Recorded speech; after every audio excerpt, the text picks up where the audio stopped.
Welcome to your April State of the Industry, where we're going to talk about what's going on in the industry, specifically around taking listings. We know that that's how we control the market and control our market share. So we are going to focus on what we can control today. However, I guess we should introduce ourselves for all the new agents joining us for the first time. I'm Katie Hardman. I'm the Chief Opportunity Officer for the Experience Brokerage Network and team leader of Keller Williams Capital City and Keller Williams Sunset Corridor. And I'm joined by my co-host, Leslie. Who are you? I am Leslie Hilbert, General Manager of the Experience Brokerage Network, which most of you guys know comprises of 4 amazing Keller Williams market centers here in the state of Oregon, from the north to the south, and over 600 agents. So, Katie, we do this every single month, even though many of you guys know us and get to spend lots of time with us. We like to reintroduce ourselves every single month. 1, because we have guests on the call, and 2, because we are always growing and welcoming new team members. So we would like to welcome the 11 new XBN and KW family members that have joined us since the last time we broadcast. So everybody's name on the board. Welcome to everyone. Make sure you give them our warm welcome to XBN and our KW culture, and love them, support them, and say hi to them in the halls and in the Zoom rooms. And Katie, let's move on, because you said we have action-packed, and I'm super excited about this lineup. We have some awesome events coming up, some big opportunities, as well as 4 incredible agents from across the state that are dominating in the listing world. So tell us about what the agenda looks like and what we've got coming up. Yeah, I'm going to just talk through a couple of things to note.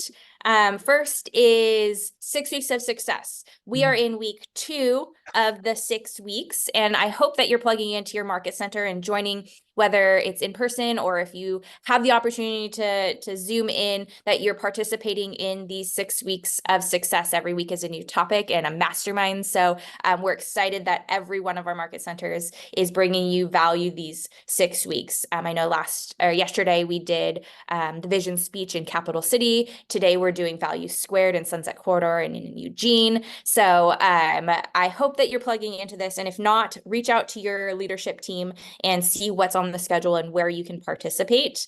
The other thing to note is we have our next round of Accelerate Productivity Coaching starting at the beginning of May. So tune in if you are looking to increase your productivity. There's a lot of classes on here that are free to attend. If you are new to real estate and in the productivity coaching program, you should attend all of these, but it's right around the corner. So wanted to put it on your radar to get these on your calendar, and we will send this agenda out as well. Also, it is almost Red Day. So if you have not received an invitation or information from your market center, reach out to your leadership team. This is our National Day of Service. It's the day where every Keller Williams office across the world shuts their doors, figuratively, and we go and give where we live. So give back to our communities, and we've got some really cool projects lined up across the state of Oregon. So put this on your calendar, tell your clients, tell your family, tell your coworkers to participate in this. It's an all-out community day for everyone. And then May 18th, put this on your calendars as well, because it's our 2nd annual open house extravaganza. And what's really cool about this year, or this time around, is the entire state is going to participate. So not just our Keller Williams brokerages, but every Keller Williams brokerage across the state of Oregon is going to participate in this open house extravaganza. So Saturday, May 18th, we are going to attempt to hold open every Keller Williams listing across the state. So your principal broker team is working hard in the background to get prepared for this. They will be reaching out to you if you have a listing to see if you can, or that listing can participate in this event. If you don't have a listing and you want to hold one open, they will also be reaching out with available houses to hold open that day. But just mark your calendar and plan to be doing an open house that day, as we are going to take over the state. Okay, that's it for housekeeping things. Now on to why you guys really come. to hear from our amazing guests. And we have two power partners that we're going to hear from this morning, and then our amazing panel. So I want to start by introducing Kevin. And I know we were having some technical difficulties this morning. So Kevin, are you here? Can we hear you?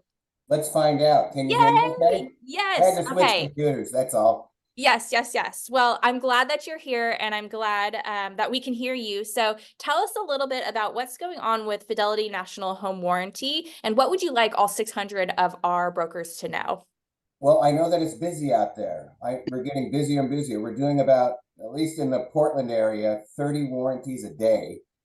So that's tells me that it's not like summertime busy, you know, like from the past, but it's definitely increasing from last year. So that's great. And just remember that home warranties cover all the mechanical moving things from the exterior walls in, up, and down. So they're just, sellers now are offering a lot more warranties to the buyers to help with their listings. So if you get a listing, don't be afraid to put it in there in the RMLS that you are offering a warranty with the sale. It makes the house look more attractive to a buyer.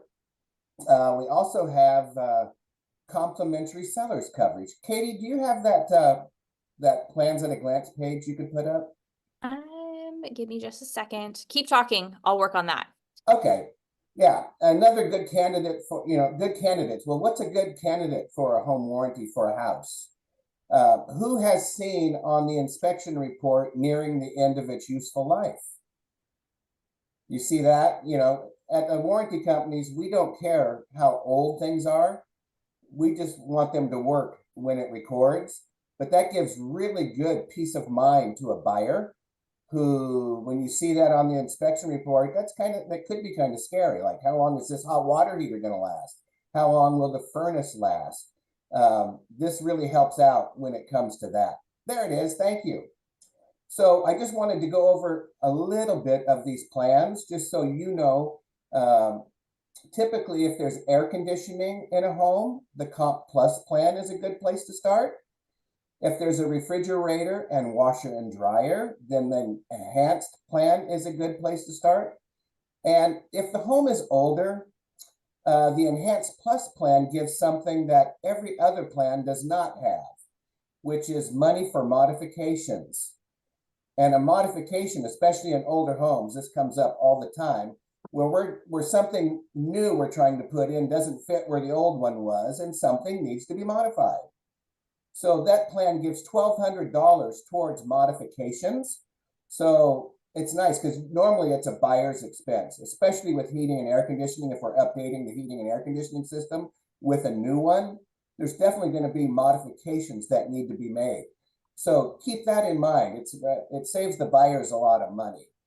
And then last but not least, I want to make sure that you know that the standard plan that you see on here, and if Katie can, there's diamonds that go down the standard plan. And if you see on the left where it says covered, complimentary to all your listings, we can turn on the standard plan for free for your sellers that will cover all those items that says covered on the left if you carry the diamonds down to the gray. So I just want to part you with this. If you know that you're going on a competitive listing situation where you know you're not the only one that's going to be interviewed, paraphrase this to your seller. As my superior service, I make sure that all my sellers have a warranty on their home while it's on the market, because they don't know it's free. And I've had it time and time again where I have heard back from the agent saying, I said my little spiel about the warranty and I got the listing because the other agent didn't bring up a warranty. So it's free. The standard plan is completely free. The day your listing goes live, you should call Andrea and I, and just say, turn it on, and we'll just turn it on for you. It runs for 6 months. So it's a nice little tool for your listing toolbox to have. And that's really the highlights. I just want to make sure you guys know we're busy, which is great. A lot of people use the warranty plans. And if it's questions that you have down the road specifically, don't be afraid to reach out, because we are here to help you guys be more successful. Awesome. Thank you, Kevin. I love that little just tool in your back pocket to help you to take more listings and work with more clients. And we'll get this information and yours and Andrea's information out to everybody on the call in the wrap up so that they have all of your information. And if you guys want to reach out to Kevin or Andrea, you have that contact information. So thank you for being here. Thank you for working through technical issues. Yeah, thank you. Love it. Okay, and I'm not going to bring my slides back up because I'm just going to then pull them back down. We have Jesse, who you guys know and love, except for the 11 who are new, who is our partner at Envoy. And there's a lot going on in the industry right now, a lot going on in the news. So we thought it was important that you heard from Jesse about how or what is going on in the mortgage world, given everything that's going on in our world. So Jesse, are you here? Can we hear you? I am here. Can you hear me? We can hear you. Okay, perfect. Thank you for being here. All right. Well, thank you very much. Yeah, Jesse Passafiumi from Envoy Mortgage. And for the 11 new folks, welcome to the party. You've made the right choice. I want to do two things today. My partner, Michael Popno, is on as well.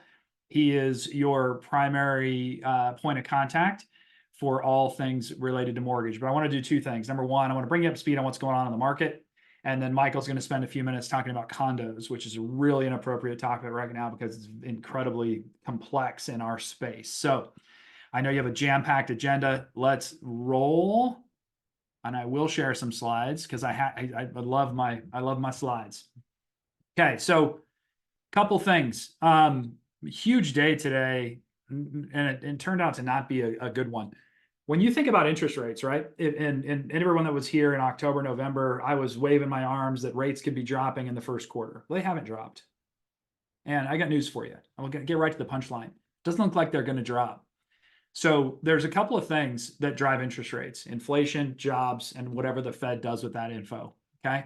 So look at this inflation number, top graph. Anything red is bad for interest rates. Inflation, 3.2% in February, 3.5% in March. That number just came out this morning at 5:30. We expected 3.1, we expected 3.4. You guys, inflation, remember Jerome Powell? You don't remember, but Jerome Powell, the head of the Federal Reserve, said, we need to wait and see if this inflation uptick is a blip or a trend. We now have 3 months of data, which in financial markets is a trend. Okay? Jobs. Unemployment, 3.9%, dropped to 3.8% in March. We added 303,000 jobs. The market expected 205,000. Another piece of bad news for interest rates, okay? The Fed is going to meet on March 19th and 20th. We'll see what they do. They will not be lowering interest rates. I can tell you that, okay? The question now is if they're even going to consider lowering them in June. I'm guessing no, based on this data, okay? I'm just guessing. Nobody knows. But it's unlikely we will see lower rates. So what does that do? And today is listing day. So I'm going to try and tie this all out to listings, but I want you to be aware that anybody waiting for interest rates to drop could be waiting a long time. So this is what happened to rates. And this is Monday, and rates are going up today, okay? Based on the CPI data. Interest rates, we still have a piece of good news here that we're holding on to. They're still lower than they were last November and October, okay? Drop down to 7. They've been kind of hovering in the 7 range. With this new data, we expect them to pop up just a little bit. They're moving today. So if you have contracts, I would recommend you consider getting them locked as soon as you possibly can. Okay. The couple other pieces of data that I want to share, and this is for today's listing day, right? So you're talking to people that might want to sell.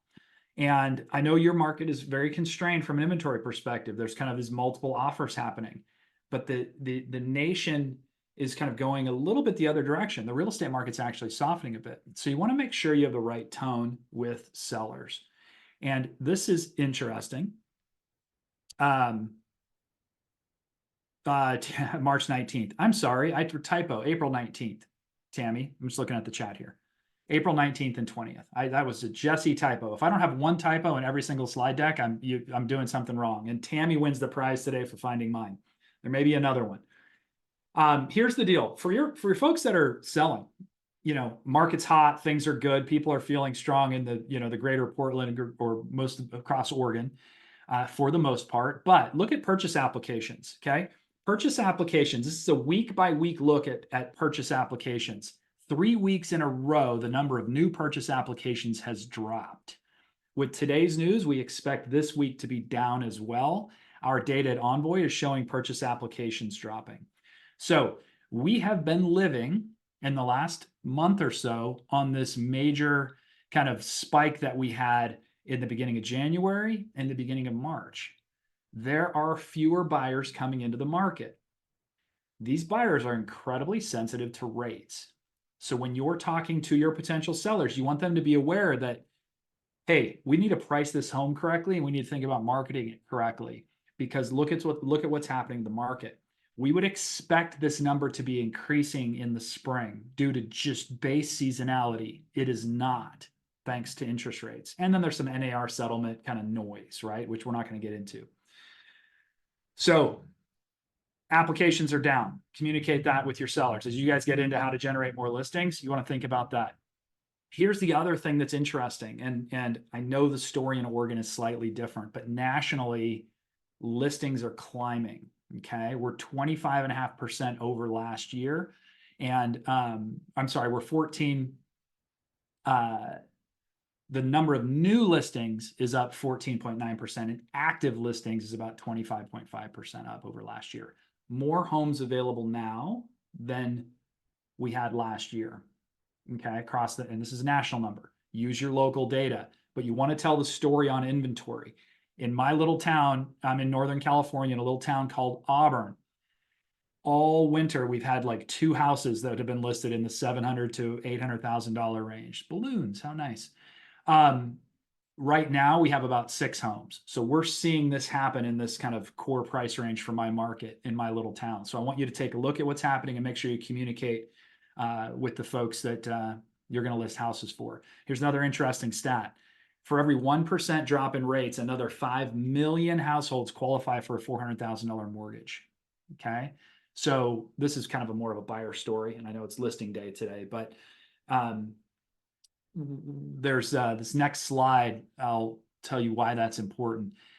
We're in a weird time in the market right now. Active listings, active inventory is climbing in most places. Interest rates are climbing, buyer demand is dropping, but there is still the anticipation that rates will soften. I mean, the economy will soften at some point. When that happens, we don't know. What we do know is that when it does happen, we're likely to see a lot more buyer demand. Okay. Here is another interesting slide, and I will get these over Katie to you so you can get them into the deck. But this is something that struck me today. Actually, this came out end of last week. 33% of potential home buyers are waiting for mortgage rates to decline. This is the first time in the history of this particular survey that waiting for mortgage rates to decline has been number one. Okay. So rates are unlikely to decline. So if you have a buyer that's on the fence, you want to be able to communicate what's happening in the market and see if we can pull them off the fence. In the chat there, Whitney, so many multiple offer situations in the last few weeks. Yeah, your market's a little bit different, but I was just going to say that, Aubrey. But a lot are taking longer to sell. The market is definitely shifting, even in Oregon. And so you just want to be aware of what that looks like. The takeaway here, most people you talk to are waiting for rates to decline. You have to help them understand that that's not going to happen very quickly. Okay.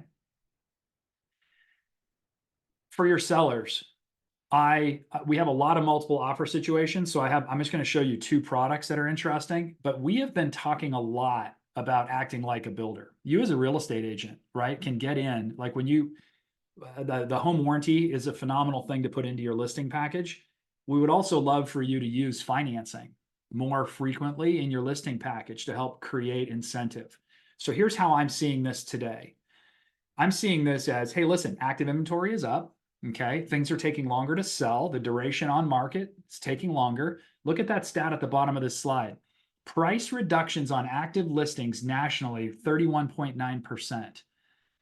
At this time, for the last 3 or 4 years, that number has started dropping precipitously and it's still climbing. Last week, it was 31.5%. So the number of active listings with a price reduction is increasing nationally. Again, take a look at your market. We think that you can act like a builder here. And we have, I mean, a lot of people have this. We would love to work with you on this. We have a great flyer on this lender paid 1.0 buy down. Lowers interest rates by 1% for the first year. It's a great tool. It's a great tool to put in your listing package. It's a great tool to use at open houses. Michael can get this flyer to you for any of your open houses. We are having success across the country in our listings and our open houses, just saying, hey, listen, we know rates are high, but this is a very cool house. When rates drop, buyer demand is going to just slam home and the prices are going to likely skyrocket in this market. So in order for you to take advantage, you should buy now. Here's a tool we have.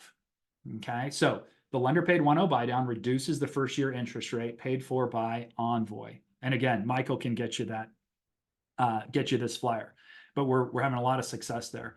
The other thing I want to talk to you about in a multiple offer situation is the Envoy Equity Bridge Program. All bridge loans are not created equally. There's 1,000 different products. We actually are going to roll out a cash offer product to help you in multiple offer situations. If you have a multiple offer situation, your lender can help. We would love to help. Okay. In multiple offer situations, we are able to do full pre-approvals. Again, we have a cash offer product which we'll roll out next month for you guys, which you'll enjoy. Michael might be able to get early access to that if you need something urgently. But we also have this equity bridge, and this is a buy before you sell. So we expect home values to continue to climb in Oregon, right? And if somebody finds their dream home today and they want to do it before things get wild and crazy, they can actually use this product. So it's a little bit complicated, but basically we have HomeLight comes in and makes an offer to buy their home and then does a 0 interest equity line so they can use that money as a down payment on their new home. Okay, it's a very, very cool product. I think we're going to do like 5 of them this month. So it's happening and it's a great tool. Again, for your listing presentations, it's something you might want to consider. Okay. All right. Any other questions? I see somebody promoting Michael P. He is amazing. And on that note, Michael, you want to talk about, I'm going to stop sharing my screen here. Do you want to talk a little bit about what you're seeing on the condo front? Because I know we're seeing a lot of action in your market on that stuff. Yes, I do. I do indeed. And tying into the listing day, the focus on listings, as you may or may not know, condo requirements from the lending side have become more and more strict across the board with loan programs. And much of it is tied to how much insurance coverage there is, as well as what the maximum deductibles are. And all lenders, this is mostly tied to Fannie Mae products, but FHA as well, are getting deep, deep, deep into this information. And I'm telling you, when a condo just goes smooth as butter, it's a modern day miracle. So when you're in charge of that listing, when you're preparing to sell that condo, the more information you can get from the property manager, the HOA board, as far as where their coverages are at, we're putting together more or less a cheat sheet to help kind of hit the main points of what would be ideal to check out as soon as you can. Just so you can set up your seller, you can set up those buyers coming in for a successful transaction. Again, a lot of this is going back to a couple years ago where a condo project in Florida had some major destructive damage. They didn't have adequate insurance coverage to handle everything, and it bankrupted this development. So the owners, the lenders that had money on that, so Fannie Mae reacted pretty strongly to that and put in some really intense things there. So not to say condos aren't going to get done, but it's to say the more that can be looked at up front. As a lender, when we're running into issues midstream, we're now calling the insurance company that's handling that master policy. We're getting into the details of the declaration page, making sure, is this up to date? Is this accurate? And just this morning, we got an insurance agent that then sent us a waiver. And they said, hey, by the way, this wasn't included in our original documentation, but this waiver here typically handles that one issue with Fannie Mae. Great news. However, if we knew that up front, there would be less stress on everybody and keeping everything on time. So just something that we're seeing, is boots on the ground with condos. So the more you can get information on that up front, the better. And if there are changes that need to be made, sometimes they're minor. They don't affect the HOA dues. They may be just small little increases in coverage. So again, just something to be aware of when you're preparing to list a condo.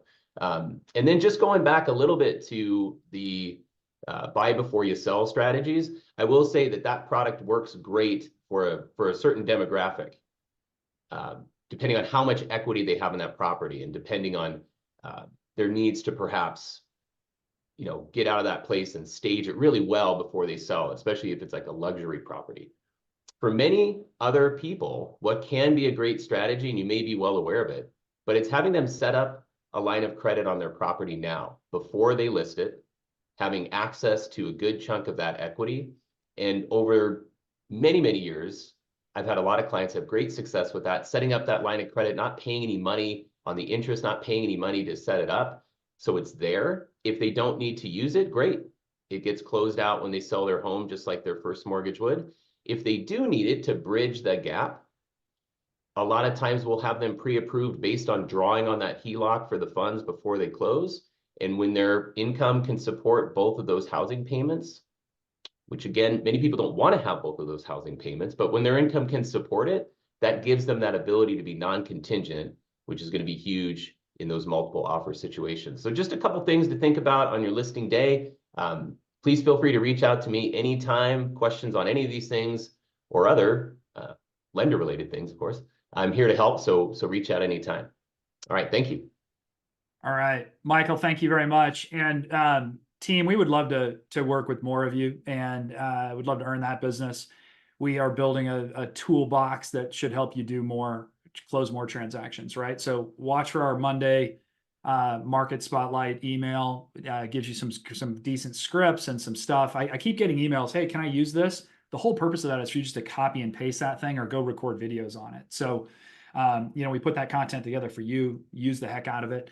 And Michael's a great resource, and he has a team behind him that can help, you know, produce flyers. We also have a sign writer program we'll talk about in the coming months, but we want to use finance to convert at a higher level, right? That's the paradigm shift, is use finance to convert more buyers and sellers, right? Use it as a tool for you. Okay. That's it for us. 9:30 on the dot. Thanks, Katie. Leslie, appreciate it. Thank you. You are very prompt, and I appreciate that. Jesse asked me how much time he had, and I said, well, as long as you're done by 9:30, we're good. And it's 9:30. So thank you guys. And we will get both of your information and the slides out to everybody in the recap email. So you guys look for more information to come. And now let's transition to talking to our top listing agents across the network. I reached out to these group of humans because they're amazing at what they do, and they are top listing agents year to date in our network. So we thought, well, gosh, if we're going to talk about listings, let's talk to the people who are out there and taking the most amount of listings right now. So I'm excited that we've got Amy and Aubrey and Michael and Troy here to talk to you today. So I've seen all your faces on here, so I know you're here. Hi, thank you for being here. I'm actually just going to stop sharing my screen. And I want to run through some questions with you guys. And then if anybody on the call has questions as we are talking to these lovely humans, put them in the chat and we will get your questions answered, or as many as we can, by 10 a.m. So Amy, you're first on my screen. So I'm just going to go to you first. Hi, thank you for being here. And why don't we start with this? Like, tell me about your business. Like, are you a solo agent? Do you have a team? What is your team size? And then we'll go into some other questions from there, but tell us a little bit about you. Sure. We're a team down in the Salem Market Center, and it's myself and 9 other agents. We have a director of operations, a virtual assistant, and an inside sales associate. I love that. And Aubrey, you're next on my screen. So tell us a little bit about you and your business. Hi, yes, Aubrey Martin. It's nice to see so many familiar names over here, so it makes me less nervous. Martin Family Real Estate Group, actually an individual agent, but as Gary says, there really is no such thing as a solo agent. So I have a lot of leverage with my in-house transaction coordinator, Emily Henderson. And then my husband, I dragged in to be my director of ops. My kids are on my team as well in marketing and event planning. And then I just have various folks within the market center to help me with showings and staging stuff. So lots and lots and lots of leverage as a solo. I love that. Lots and lots of leverage. And Troy, hi, welcome to the call. Good morning. Tell us a little bit about you and your business. Yeah, I have a small team. We built it up. We had 5 agents at one time, scaled it back because that was honestly a pain there for a little while. I have 1 agent on my team. I have an admin shopping for a TC at this point. So we just run a real small thing here. So I love that. I love the shirt, one team. yeah. Awesome. Thank you for being here. And Michael, tell us a little bit about you, McKillion. Michael McKillion. I've got a small team in Tigard. It's myself. My daughter Taryn is director of operations, and she does everything. She's the TC, the marketing person. She's escrow person. She's culture. So she pretty much handles running the team. We've had 3 agents on our team. One of them just had a baby. Small team. And then just this month, we in the process of bringing 3 new agents on the team. So hopefully by May 1st, we'll have 6 agents on the team. That's not counting Taryn and myself. So small team about to be large team. Right. I love it. So Amy, let's go back to you. So let's get into your business. What percentage of your business right now is listings, and where are your listings coming from right now?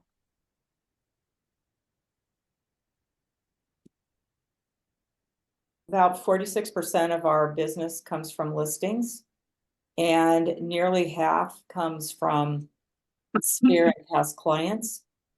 Another 25% comes from the internet, and then 10% comes from circle dialing and door knocking.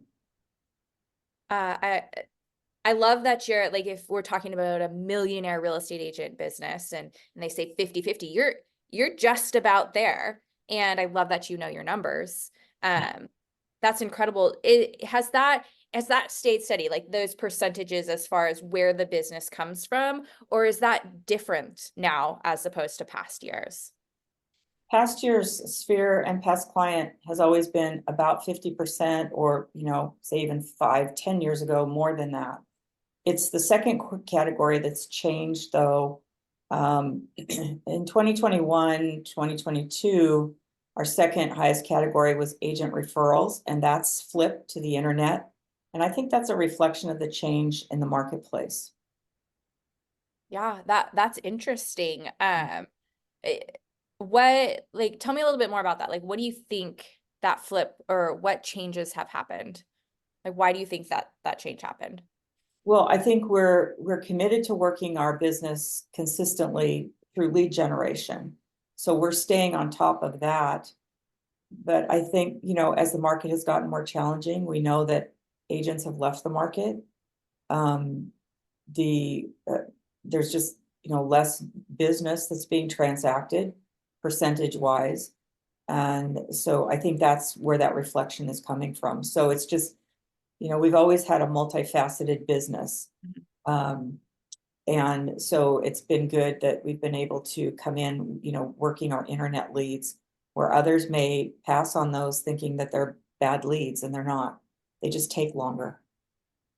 What I love about that, Amy, is one, that you've noticed that change, but you've also leaned into it. If we think about our lead generation as like legs on a chair, like if we're not paying attention and just continuously putting all of our effort into lead generation sources that are starting to decrease, then our chair gets a little bit wobbly. But when did you see that shift start to happen, and what did you do, or did you do anything different?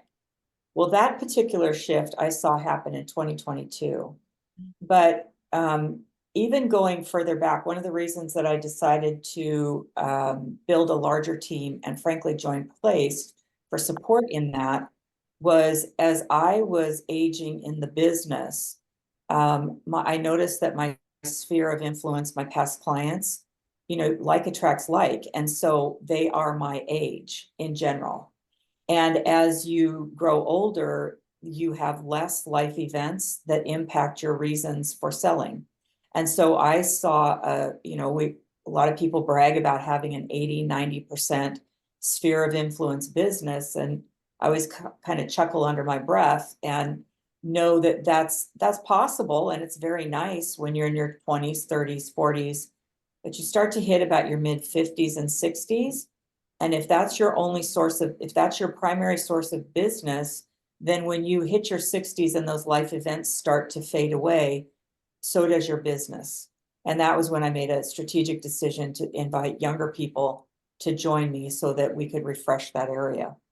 Yeah, I love that. Diversify intentionally on your team. That's amazing. Aubrey, I want to go to you now and ask the same questions. What percentage of your business is listings, and where are those listings coming from right now?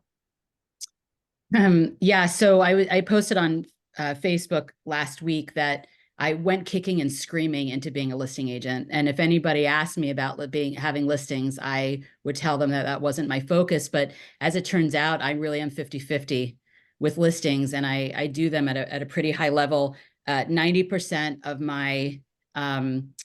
my stuff right now, and Amy, close your ears, is referrals, past clients, and networking. I really, really focus on the networking, and 10% of it comes from agent-to-agent referrals and my seller class that I do quarterly. That's incredible. And have you seen any shifts in that? Like, have you consistently been at those percentages, or have you seen any change? I've had to really double down on my events. That's what's really has shifted things for me, is I do 6 events a year. 4 are client events. 1 is specifically community, and 1 is specifically for my networking partners, called the Gratitude Dinner.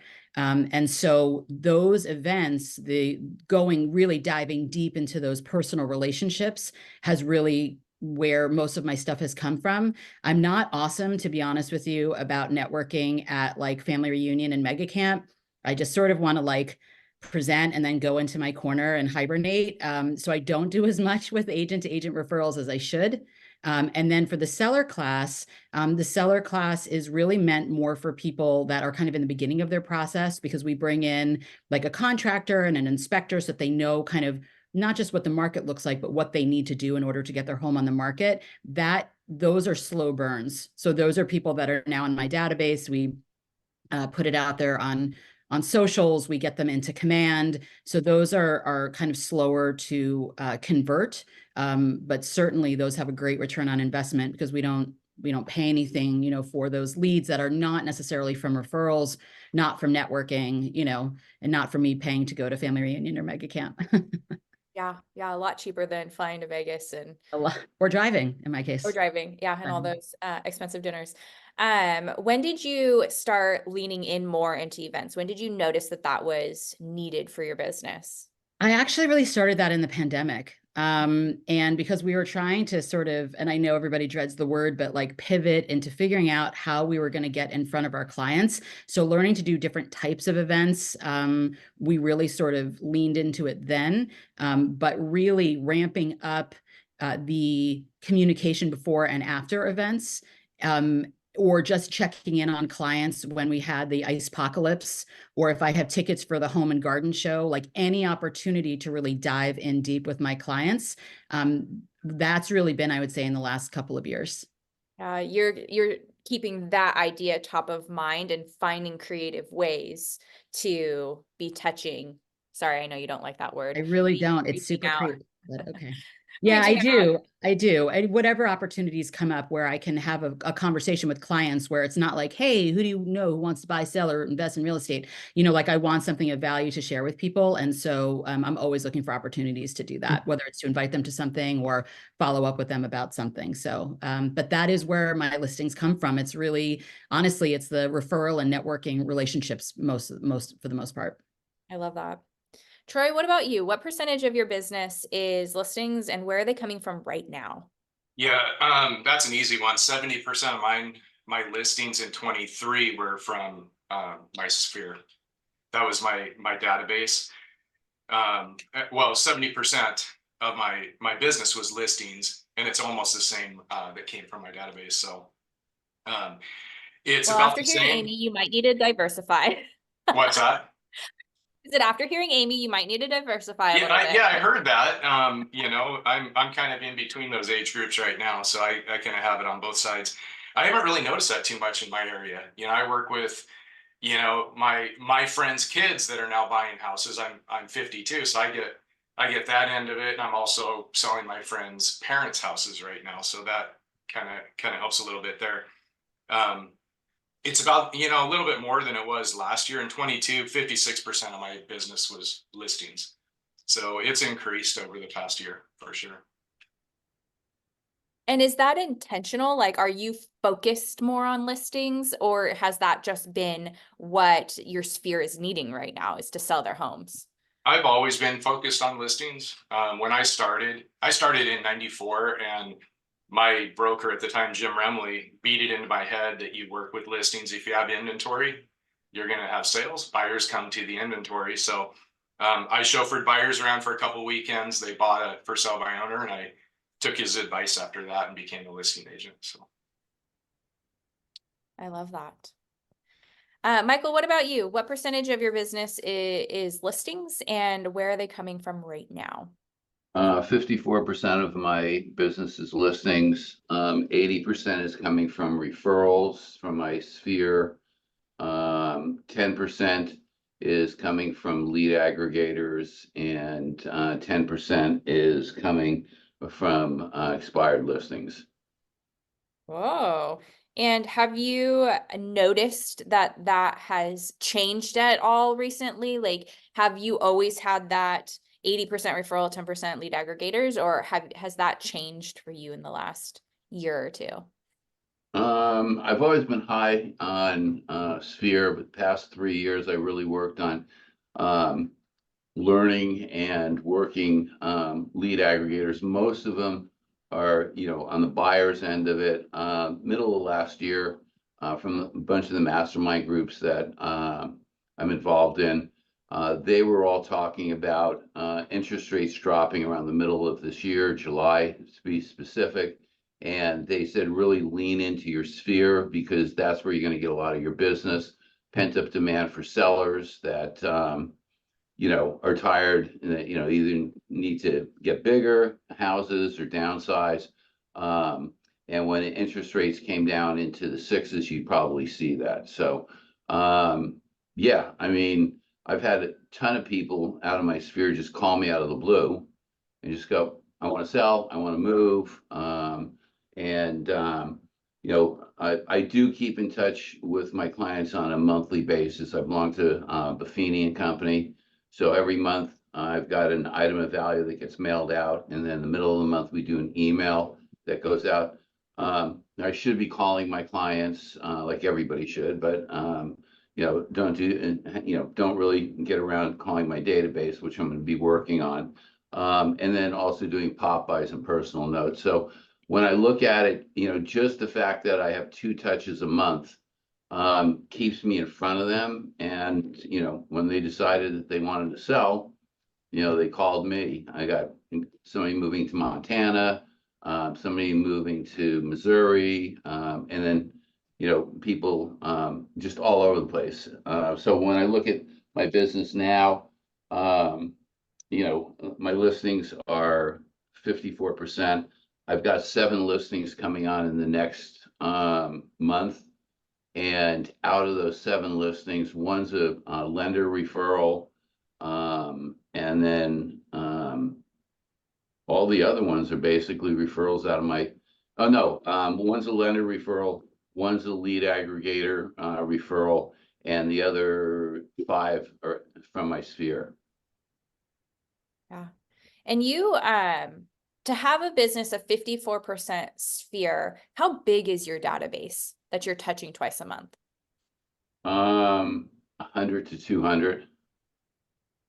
You know, it's a very small, I mean, I've been in the business for 30 years. So, you know, I should have, you know, 8,000 in there. But you know, I was just never really into, you know, doing that. At one time, I just basically figured I didn't talk to all these people, so I'm just going to clean my whole database and start all over again, which was the two biggest mistakes I made in this industry is that and changing my cell phone number. You know, if I'm going to coach anybody, never delete anybody out of your database and never change your business cell phone number, because then, you know, you move offices or things like that. They can't get a hold of you. They're going to try, but you know, so if anybody out there is thinking of doing either one of those, don't do it. Don't do it. I love that. And Mary, I love your comment in the chat, like pick your strategy and repeat it daily. Like there's more than one way to get listings, more than one way to get business. Amy, I want to come back to you. You're taking a lot of listings right now and you have a big goal of taking a lot of listings this month. What are some of the most common objections or some of the common questions you're hearing right now? And what does your dialogue look like around those questions? The biggest objection we've been getting for a while now is seller resistance to making sure their house is in good repair. And I think that's twofold. One is that there's still a lingering attitude from 2008 that if my house isn't increasing in value, then I'm not going to invest in it. So we're seeing much larger repair bills because of the deferred maintenance. And then you combine that with what I call the 5 unicorn years, where sellers often didn't have to do any repairs. And the sellers have not figured out that those things are over. And so because our clientele is often older and we tended to be the do-it-yourself generation, I often find myself explaining to them that the likely buyer will be a millennial or younger. And a younger person has most likely been raised on HGTV, and they come expecting the house to be, for the most part, move-in ready, because they watch their parents, like me, exhaust themselves at full-time jobs and then come home and do rehab. So we're recommending more pre-sale inspections so sellers can get a realistic idea of where they are ahead of time, and they're not so surprised after they've already spent their equity when we present the offer, and then we have to come back and tell them you've got $20,000 or $30,000 in repairs. Most recently, I had a house that had been neglected for 15 years, and the repair bill ended up at $74,000. Yeah, 15 years. So you go back, that's 2012-ish, in that 2008 arena and forward. So that's what we're dealing with. Wow, that's incredible. Aubrey, what about you? What are some objections, questions you're hearing, and what's your dialogue look like around those? So I've got 2. One is sort of what Amy was talking about is just wanting to get their house on the market. I kind of overcome the objection of the repair piece of it. Also, we offer pre-inspection. I actually have a different listing levels. So I do offer a pre-inspection that I pay for at the premium level. But I also have a general contractor on my team. So I actually have her come in with me to listing appointments, and we talk about those things to get an idea of what's the best return on investment, how much would it cost to do those things. And she also will allow my clients to take it out of escrow. So it's really like a win-win for us to be able to kind of deal with that. The other piece that I find for objections, frankly, is that like the trepidation that you see in buyers with this market is the same trepidation that sellers have too. Sometimes they just come to me before they've really decided to move. I feel like of course, it's always going to be the same people that need to sell, right? They're divorcing, they're having a baby, they're relocating, all of the things. But the fact is I've found that the people who really don't need to sell, because they're buying something else and they're looking at the interest rates, et cetera, I'm finding that they sort of spin my wheels a little bit. They sign the listing agreement and then they realize that they really do want to stay in the house, or maybe that small house that they have been in for a while, they don't need to upgrade right now because of the interest rates. So I feel like there are a lot of people who want to, but the reality of moving to where they need to move to, if they don't need to, or even just like, frankly, family drama. Like, good Lord, there's a lot of family drama, and I become like their therapist. And let me tell you, I wear a lot of hats, but therapist ain't one of them. So basically what I tell people is like, you need to get your act together before you come talk to me.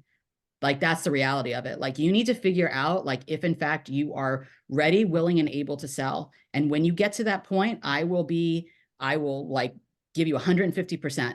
But until that time, like, do not call me.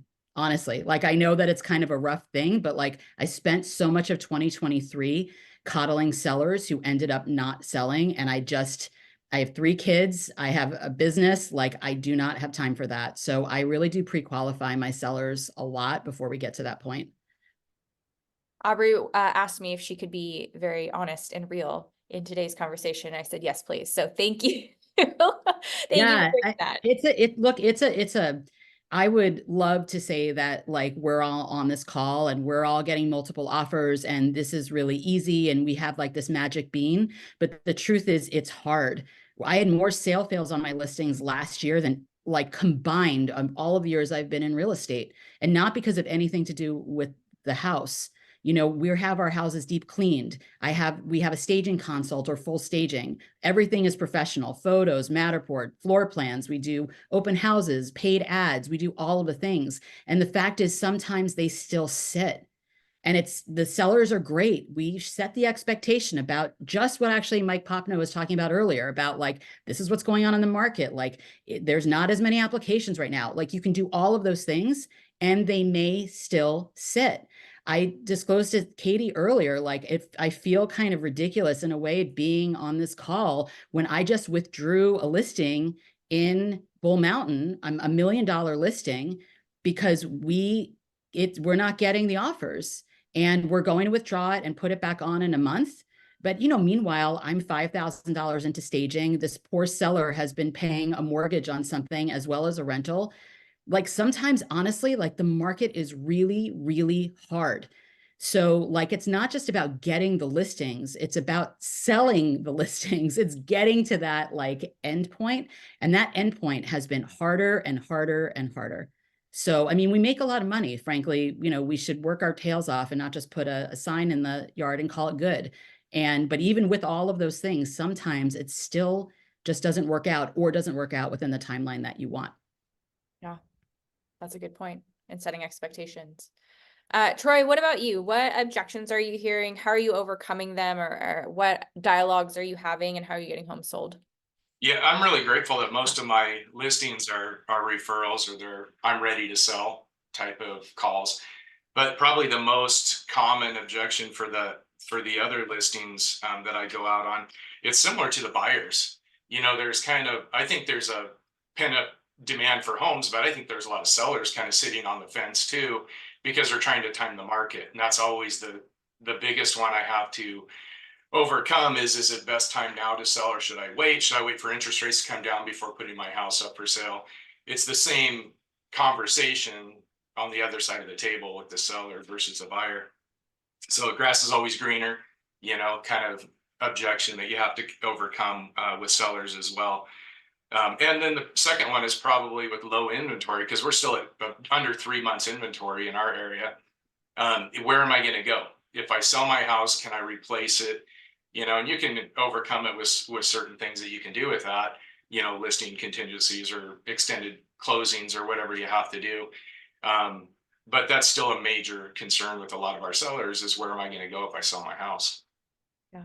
And what is your dialogue, or how are you getting ahead of some of these conversations or objections in the presentation, like your listing presentation or your listing consultation?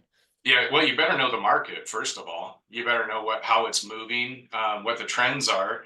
You know, we just listened to a mortgage guy. You better know that kind of stuff, or you're going to look pretty silly if you go out and try to tell the seller these things. So you got to know your numbers for sure. You got to know the market,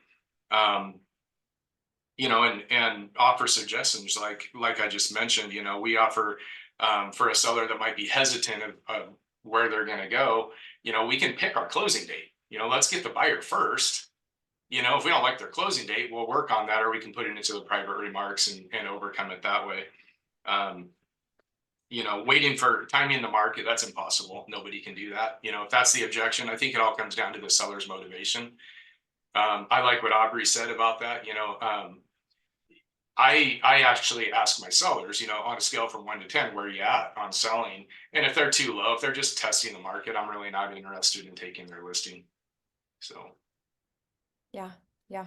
Knowing their motivation and your motivation and what you're willing to do and help them with. I love that. Michael, what Yeah. about you?